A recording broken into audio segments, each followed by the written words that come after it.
Hello there, and welcome back to the Empowering Empathy Show. This is a show where we talk about the power of compassion, personal growth, and professional success. And once again, I am back with Mr. Brian Markham, What's up? the expert on all things Brian, and a couple other things. And today we also have a very special guest, Mr. Bob Hesselgesser. How's it going, Bob? Hello. See ya.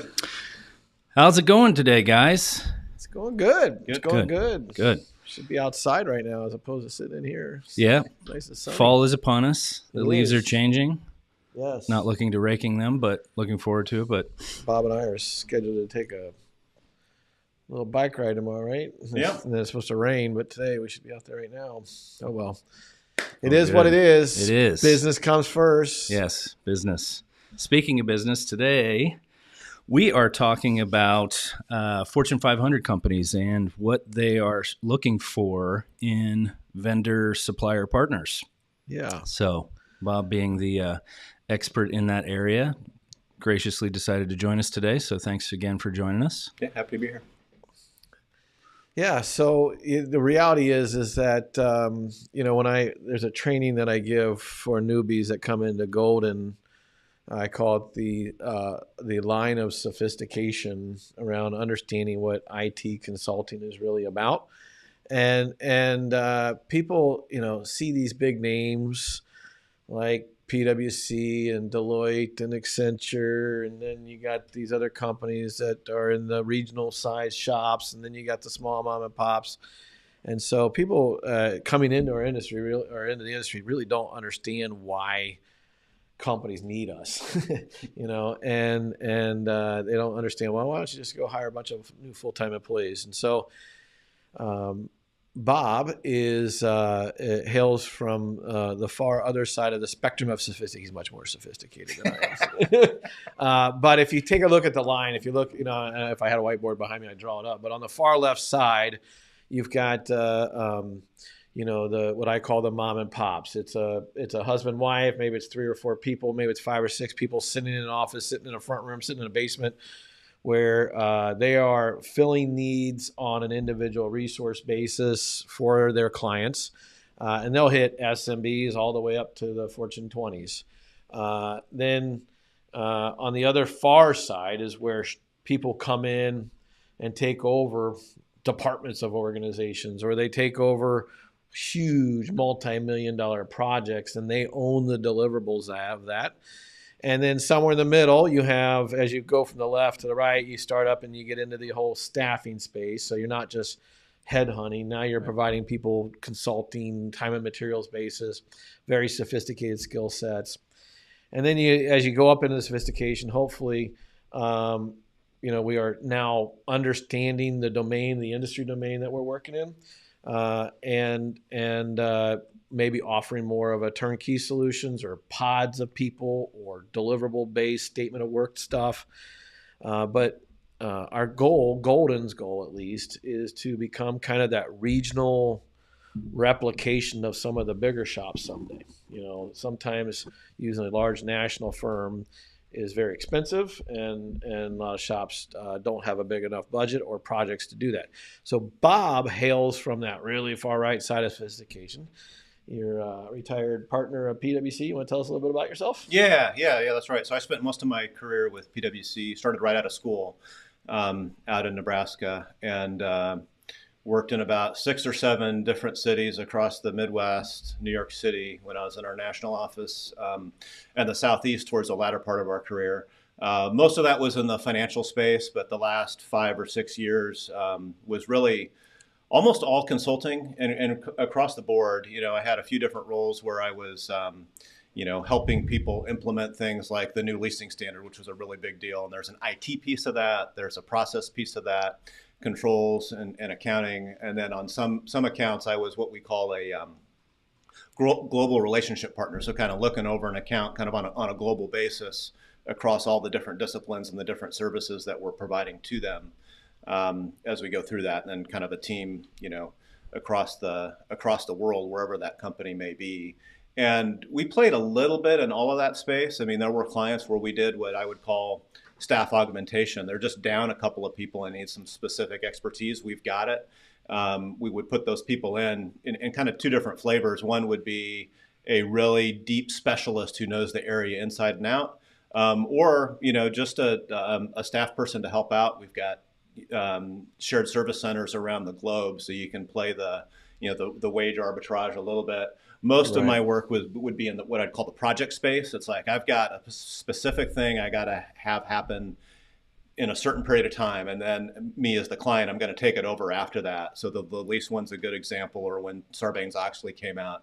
It's like, I need to get this done. And so a firm like ours would come in and help connect all the dots across all the functions across the globe to get to that, and get specific deliverables and hand them over. And then there are other areas where we would essentially take over a function, an internal audit function, an IT function, a tax function, and essentially be that department with a head in the company that kind of oversees it. So really, across the board. Yeah. I think the first differentiator between, say gold and obviously not the size, but is do you own the deliverable or not? I think that's kind of the first spectrum. Right. So, but obviously we are getting into work where we're starting to ask to be held accountable. And so when PwC comes into a need, when you write out your statement of works or your proposals, if you will, how do you quote those things out? Do you quote them based upon kind of the deliver? Here's a deliverable, and you've already done the work on the man hours it takes to do that work, and the people, and the cost, and so you do a fixed price bid, or do you do more time and materials kind of? It really depends on what it is. If it's something that we've done thousands of times and we know what it's going to take, we typically bid those at fixed price. Yeah. There are times where we're getting into, kind of a new emerging area. And it's like, well, we've got a guess. We've got an estimate of what that range is going to be, but it really is time and materials. And in some cases, we did this more in the tax space, but it could really apply to any area. It's like, well, we think there's an opportunity here. The client may not yet be convinced. And so we'll do projects where it's, okay, we'll go in and we'll do the work essentially on our dime. And if we find something that saves you X amount of dollars, then our fee will be a percentage of that. Yeah. So it's all over the board. And it's all over the board. Well, and that's the hard part of trying to crack into that world, if you will, coming from, where if you think about it, the PwCs, the Deloitte, the Accentures, they hit the C-level suite and work their way down. And what we do is we hit the project or the hiring manager level and work our way up.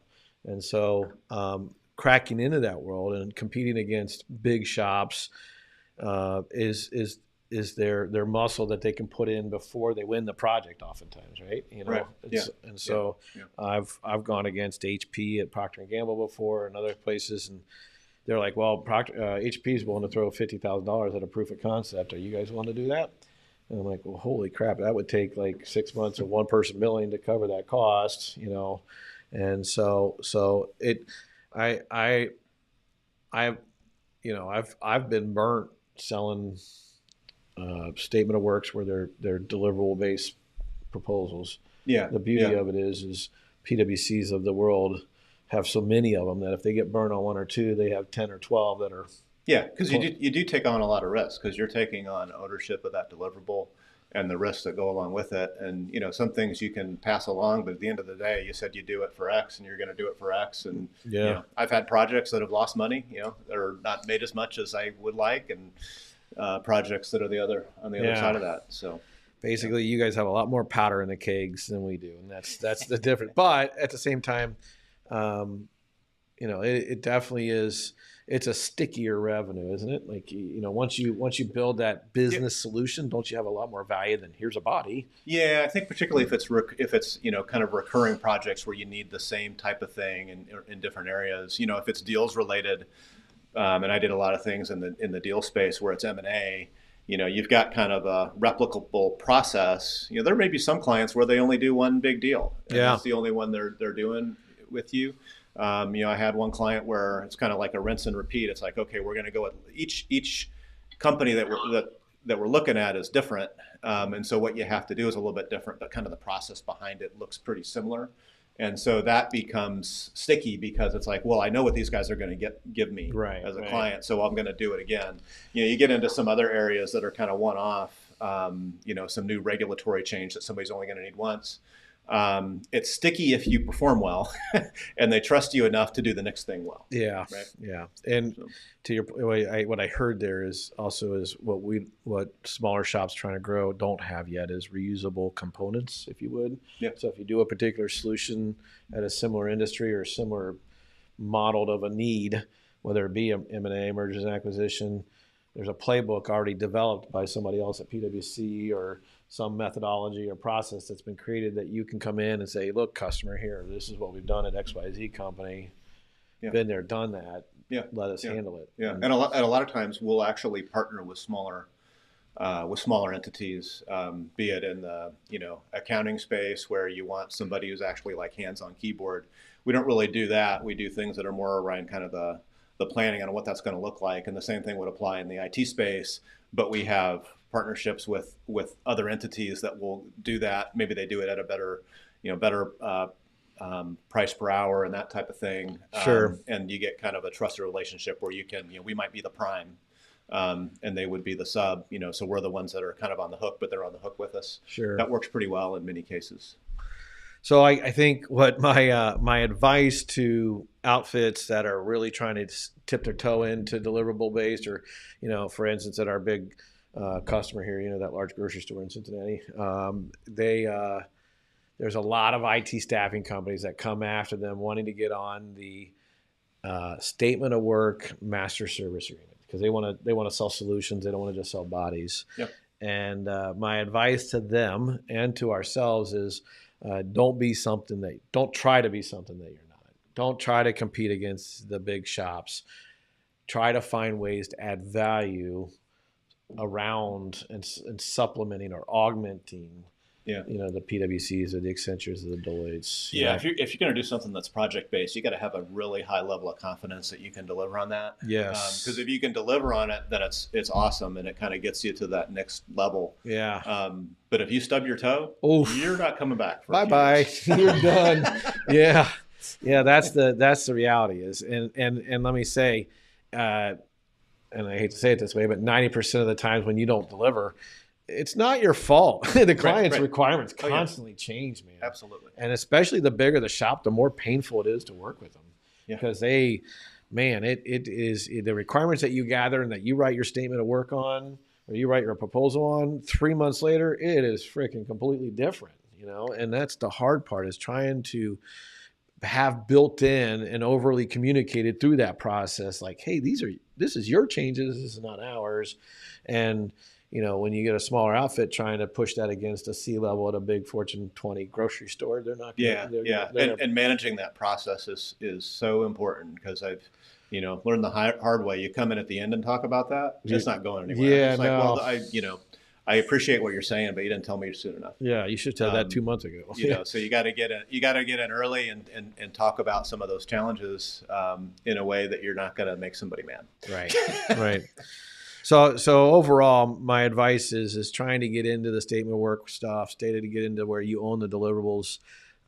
First, I guess it's bottom feeding, but I don't consider bottom feeding. Anyway, I hate to say that word, but what I see it as is now PwC, they do a lot of projects and solutions. They have their finance and their audit and their M&A and their IT.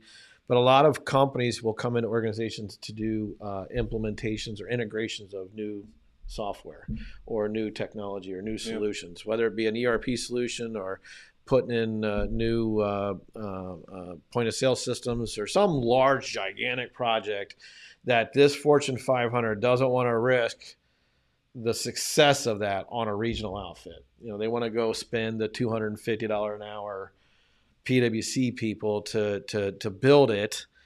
But the reality is there comes a time in the life cycle of the project to where, they see the pain of that hourly rate and the work becomes more maintenance driven or more enhancement request based, where they can find the regional provider like Golden to augment those projects. And so I've seen a lot of it, like for instance, in Salesforce.com. Salesforce.com has these large integrators. They're part of Salesforce.com, and they get $275 an hour. But after the first 3 months of that project, they're paying an administrative Salesforce.com administrator $250 an hour when I can find someone at $120 an hour, $150 an hour, and still make a good margin off that person. Yeah. So that's my advice is when you're talking to your clients and you're talking to your managers, is really high integrity, be absolute honest, be confident, don't undersell yourself either.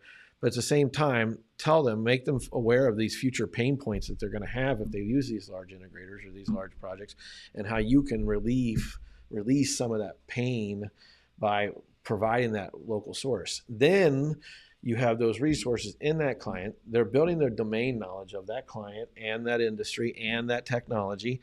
And then you can maybe start taking that domain knowledge and industry knowledge back in-house and create a service offering around that. Yeah. And if you've got a client that's got pretty good project management skills in-house, they can probably manage all that pretty well. Yeah. And save some money. I mean, we've done some things where there was a group that I was part of at PwC for a while where we did nothing but we would come in and do project management for large projects.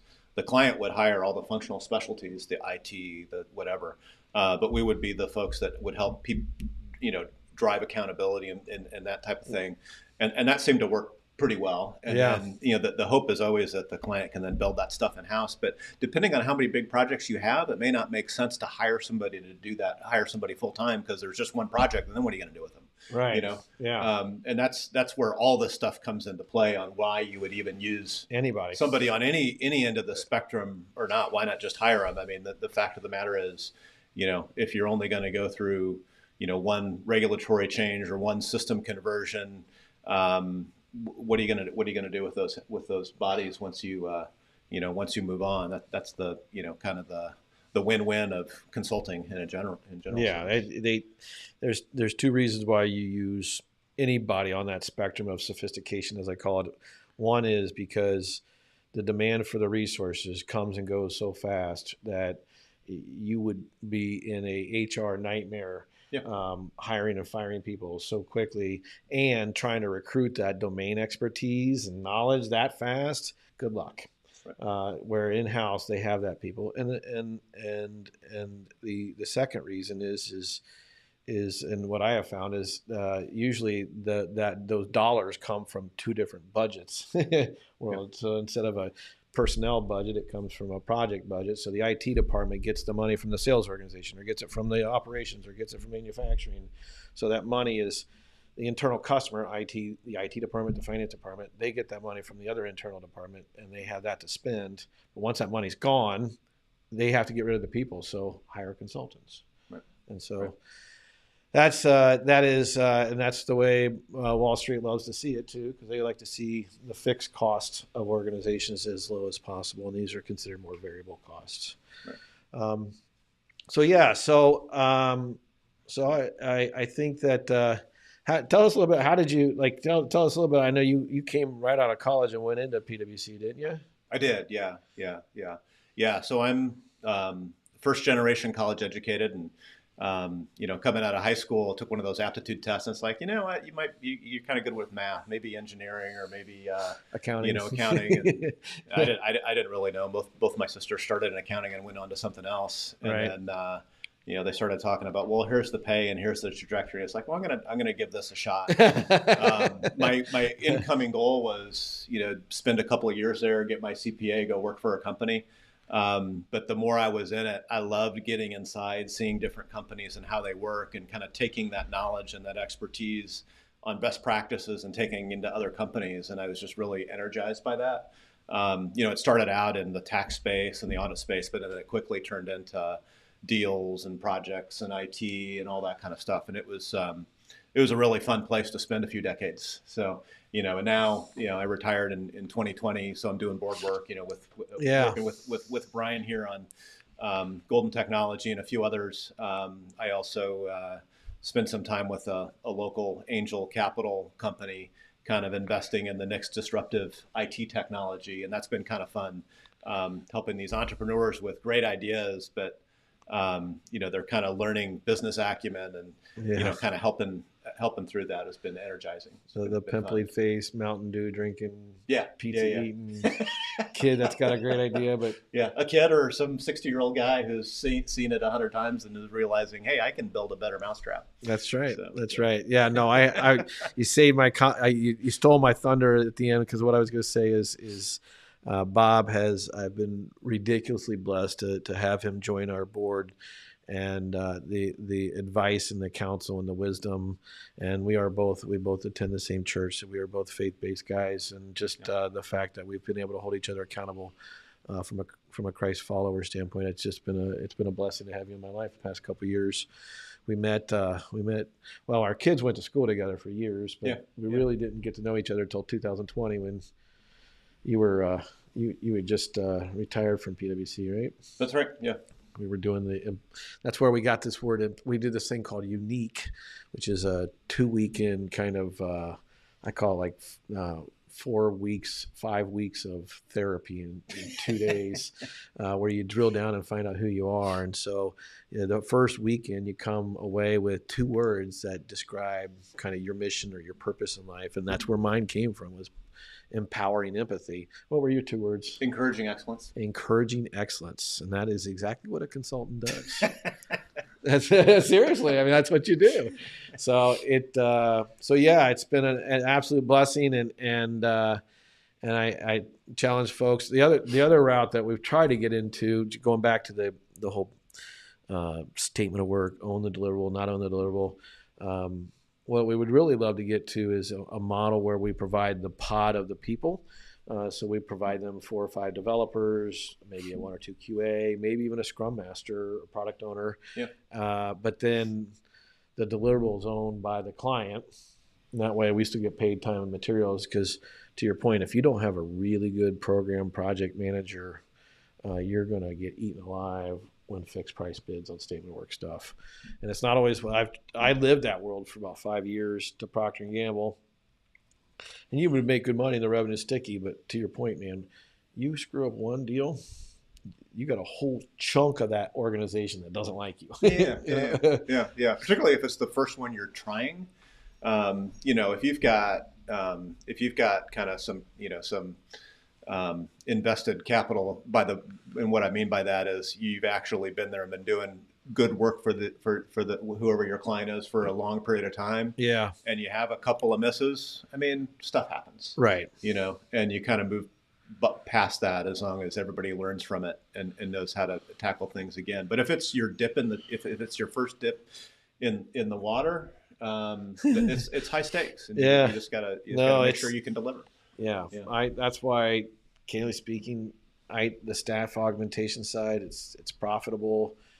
It's not a sticky, but industry wide, companies need it and they need there. So I just haven't. We aren't going to go into statement of work stuff unless I feel that we can handle serious scope creep by the client, and handle those solutions. And we're getting there, but the integrity and the brand of Golden is too important to say yes and then try to go build something. Yep. So there you go, Michael. That is a fun all things consulting inside Fortune 1000. Actually, any company for the most part. But Bob, thank you very much for joining us, and thank you for the education, and thank you for the friendship over the years, and the advice and the counsel as part of our board. There you go, Michael. All right. Thanks for having me. Yeah, Bob, appreciate you joining us. Great insights there. Once again, this has been Empowering Empathy, and we will be back next week, same time, same channel. Probably every once in a while, Brian's out of town, and we got to wrangle him, or like I forget a cable, and I guess we're not going to go live this week. We don't have a camera. Anyway, next week, same time. Yes. Thanks again. This has been Empowering Empathy, and we are out of here.